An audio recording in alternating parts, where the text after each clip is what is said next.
Proprietor का क्या अर्थ होता है, ये आज के इस वीडियो में सीख लेते हैं। प्रोप्राइटर का अर्थ होता है मालिक, स्वामिनी, स्वामी, अधिकारी, स्वत्वधारी या वास्तविक स्वामी। यानी कि कोई मालिक या स्वामी होता है तो उसे भी हम प्रोप्राइटर कहते हैं। इसके अलावा जो फर्म होती हैं, यानी कि जो आप कोई बिजनेस करते हैं तो उसमें अलग अलग तरीके की फर्म होती हैं।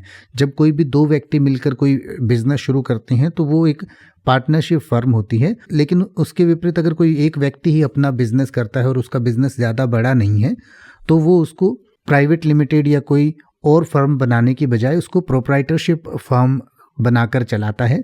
तो जो भी व्यक्ति अपने सेल्फ एम्प्लॉयड होता है या अपनी ही फर्म का मालिक होता है और सिर्फ एक ही बंदा उसमें मालिकाना हक रखता है तो ऐसे व्यक्ति को प्रोप्राइटर कहा जाता है। यानी कि जो प्रोप्राइटरशिप फर्म होती है उसका मालिक जो होता है उसको प्रोप्राइटर कहते हैं। कई बार आपने शॉर्ट में PROP और उसके बाद फुल स्टॉप लगा हुआ भी देखा होगा, तो वो भी प्रोप्राइटर होता है। जैसे कि अगर आप ये कहना चाहें कि वह अब व्यवसाय का एकमात्र मालिक है तो आप कहेंगे he is now sole proprietor of the business. He is now sole proprietor of the business. या अगर आप ये कहना चाहें कि मालिक से पूछताछ की जानी चाहिए तो आप कहेंगे enquiries must be made to the proprietor.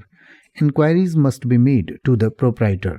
या अगर आप ये कहना चाहें कि मालिक जमीन सुधारने का प्रयास कर रहा है तो आप कहेंगे the proprietor is trying to improve the land. The proprietor is trying to improve the land. अब आप ऐसे ही किसी भी वर्ड का मतलब हिंदी और इंग्लिश में YouTube पर सर्च कर सकते हैं। आपको मेरी वीडियो मिल जाएगी जिसमें आप बिना किसी फालतू बकवास के सीधा उस वर्ड का मतलब समझ पाएंगे। तो ऐसी ही वीडियोस को देखते रहने के लिए चैनल को सब्सक्राइब करें और बेल आइकन को प्रेस करें।